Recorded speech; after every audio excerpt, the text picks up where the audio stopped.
अवधूत चिंतन श्री गुरुदेव दत्त श्री स्वामी समर्थ जय जय स्वामी समर्थ। नमस्कार स्वामी भक्तांनो, तुमच्या सर्वांचं स्वागत आहे माझ्या नवीन एका व्हिडिओमध्ये। स्वामी भक्तांनो, असेच मोटिवेशन व्हिडिओ ऐकण्यासाठी आपल्या चॅनलला सबस्क्राईब, लाईक, शेअर करा। स्वामींचा आशीर्वाद प्राप्त करण्यासाठी श्री स्वामी समर्थ टाईप करा। स्वामी भक्तांनो, स्वामी संदेश ऐकून तुमच्या जीवनातील दुःख नक्कीच दूर होईल। स्वामी संदेश ऐकल्याने आपले अनेक प्रश्न सुटतात। आपल्याला ज्या प्रश्नाची उत्तरं हवी असतात, आपण प्रयत्न करूनही आपल्याला यश मिळत नाही, ते आपल्याला स्वामी संदेशाच्या माध्यमातून आपल्याला मार्गदर्शन मिळत असते। व्हिडिओ कुठेही स्किप न करता हा संदेश संपूर्ण ऐका। स्वामी भक्तांनो, तुमच्यासमोर 3 अंक आहेत, त्यापैकी तुम्हाला एकाला निवडायचं आहे आणि आजचा स्वामी संदेश तुमच्यासाठी काय आहे ते तुम्हाला जाणून घ्यायचं आहे। स्वामी भक्तांनो, आता हा संदेश त्या भक्तांसाठी ज्यांनी 9 नंबरच्या अंकाला स्पर्श केला आहे। अशा भक्तांना स्वामी महाराज म्हणतात, बाळा चिंता करू नको, जे होते ते चांगल्यासाठीच होते। तुमचे दुःख तुमचेच राहतील, भलेही तुम्ही ती कोणालाही ऐकवा। ज्यांच्याकडे जवळचे आहे ते त्यांच्याशी भांडतात, पण ज्यांच्याकडे नातेवाईक नाहीत ते जवळच्या लोकांसाठी तरसतात। नात्यांना प्रत्येक वेळी वाचवण्याचा ठेका फक्त तुम्हीच घेतलेला नाही, समोरच्या व्यक्तीला पण नातं टिकवण्याची काळजी असेल तर कदर त्यांनी पण केली पाहिजे। आजच्या जमान्यामध्ये खूप चांगलं होणं अजिबात चांगलं नाही। स्वामी महाराज म्हणतात, वेळ आणि शब्द दोघांचाही उपयोग लापरवाहीने करू नका, कारण हे दोघेही परत येत नाहीत, पण दुसरी संधी पण देत नाहीत। तुटलेला पेन आणि दुसऱ्याचा केलेला मत्सर कधीच माणसाला पुढे जाऊ देत नाही। चांगल्या लोकांची इज्जत कधीच कमी होत नाही, कारण सोन्याचे कितीही तुकडे केले तरीही त्याची किंमत कधीच कमी होत नाही।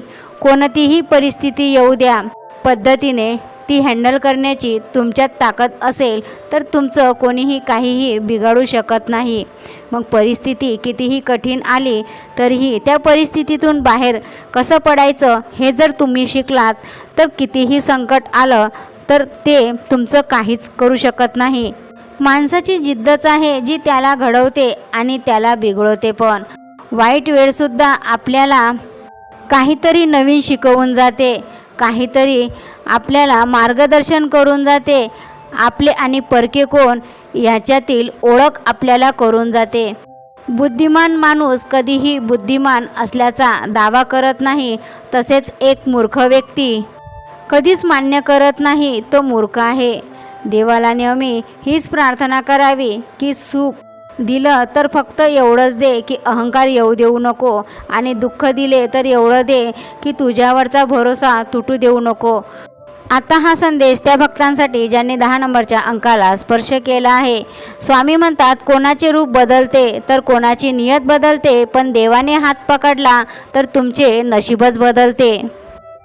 तुमच्या आयुष्यात लोक येणार जाणार, पण काहीच अशी लोक असतील जी निस्वार्थपणे नातं टिकवतील। आयुष्यामध्ये पस्तावणं सोडा आणि असं काहीतरी करा की तुम्हाला सोडणारे पस्तावतील।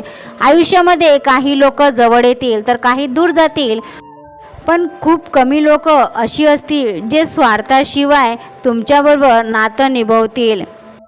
मुलींना फुलपाखरू नाही तर मधमाशीसारखं बनावं, त्यांना पंख पण द्या आणि डंख पण द्या। त्यांना त्रास देणाऱ्यांना अद्दल घडवण्याची शिकवण द्या। प्रेमामध्ये कितीही अडचणी आल्या तरीही भगवान श्रीकृष्णांबरोबर राधा होती। जे पाहिजे आहे ते मिळवणे म्हणजे यश आहे, पण जे मिळाले आहे त्यात आनंद मानणं म्हणजेच समाधान आहे। गेलेली वेळ कशीही असू द्या, तो तुमचा भूतकाळ होता, तुम्ही फक्त तुमच्या भविष्यावर लक्ष द्या।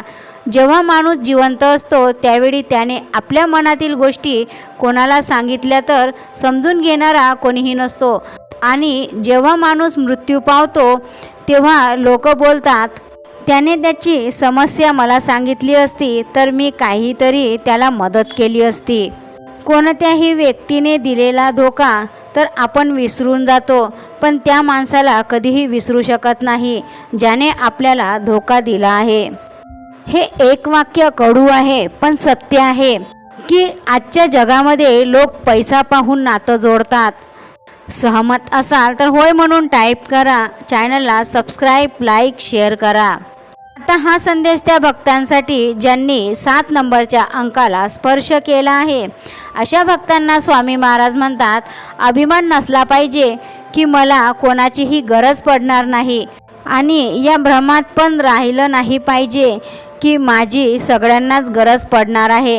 हे सगळे खोटे लोक असतात. कोणी कोणाची मदत करत नाही. स्वतःचं दुःख स्वतःलाच झेलावं लागतं आणि स्वतःची मदत स्वतःलाच करावी लागते. दिसतात तर इथे सगळी माणसंच, पण फरक एवढाच असतो की काही जखमा देतात आणि काही जखम भरायला मदत करतात. काट्यांवर चालून फुलं मिळतात. विश्वास ठेवला तर देवही मिळतो. एक गोष्ट नेहमी लक्षात ठेवा, मित्र सुखामध्ये बरोबर असतात, पण दुःखामध्ये फक्त देवच तुमच्याबरोबर असतो. म्हणून सदैव नामस्मरण करा. परमेश्वरावर निसंकोच विश्वास ठेवा. परमेश्वर सदैव तुमच्या पाठीशी उभा असतो. प्रत्येक संकटात तुमच्या सोबत असतो. फक्त आपला विश्वास तुटू देऊ नका. तुमची दुःख तुमचीच राहतात. तुम्ही कितीही कोणाला सांगितलेत तरीही. बेरोजगार पुरुष, विधवा स्त्री आणि गरीब वडील यांचे दुःख कोणीही समजू शकत नाही. दुश्मन तेव्हाच सफल होतात जेव्हा त्याच्या मागे आपल्याच कोणाचा तरी हात असतो. त्रास या गोष्टीचा होत नाही की नशिबाने आपल्याला दिलं काय, नशिबाने आपल्याला धोका दिला. त्रास तर या गोष्टीचा होतो की ज्याच्यावर विश्वास ठेवला त्यांनीच आपल्याला धोका दिला. जेव्हा व्यक्ती पडतो तेव्हा त्याला स्वतःची लेवल कळते आणि जेव्हा मदतीची गरज पडते तेव्हा आपले लोक कळतात. स्वामी महाराज म्हणतात, बाळा, तुम्हाला आयुष्य मिळालं आहे तर काहीतरी स्वप्न बघा, काहीतरी ध्येय ठेवा आणि त्या ध्येयापर्यंत पोहोचण्यासाठी प्रयत्न करा. श्वास घेत वेळ वाया घालवणे आयुष्य नसते. स्वामी म्हणतात, बाळा, तू करतो तेच जे तुला पाहिजे असतं, पण होतं तेच जे मला पाहिजे असते. तू ते कर जे मला पाहिजे आहे, मग पहा तेच होईल जे तुला पाहिजे आहे. नातेवाईक तुम्हाला म्हणतात, आयुष्यामध्ये खूप प्रगती कर, पण मनात विचार आला की नातेवाईक तुमची प्रगती सहन करू शकतील का? जर एखादी गोष्ट तुमच्या आयुष्यातून निघून गेली तर एवढे लक्षात ठेवा की त्याच्यापेक्षाही जास्त चांगली गोष्ट तुम्हाला मिळणार आहे. वेळ बदलते, सगळ्या गोष्टी ठीक होतात, पण तुटून जोडलेलं नातं परत पहिल्यासारखं होत नाही. देव तुमच्या घरात पण असतो, ज्याला आपण आई वडील म्हणतो. पैशांनी आपण सुख सुविधा तर मिळवू शकतो, पण समाधान केवळ चांगल्या कर्मांनीच आपल्याला मिळत असते. कोणी तुमची विचारपूस करत नसेल तर वाईट वाटून घेऊ नका, कारण जगामध्ये विचारपूस करणारे कमी आणि घरातील चर्चा बाहेर पसरवणारेच जास्त असतात. ज्यांच्याजवळ आपले लोक असतात ते त्यांच्याबरोबर भांडण करत असतात, पण ज्यांच्याजवळ आपले लोकच नसतात ते त्यांना भेटण्यासाठी तळमळतात.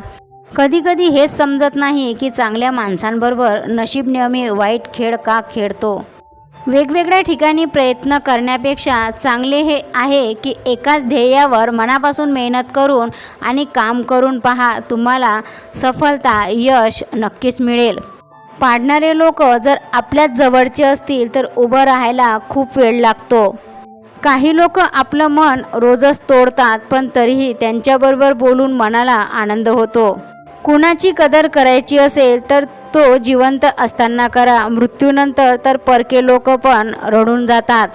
मूडनुसार चालणारे लोक त्याची इमेज लोकांच्या नजरेत कमी करून घेतात.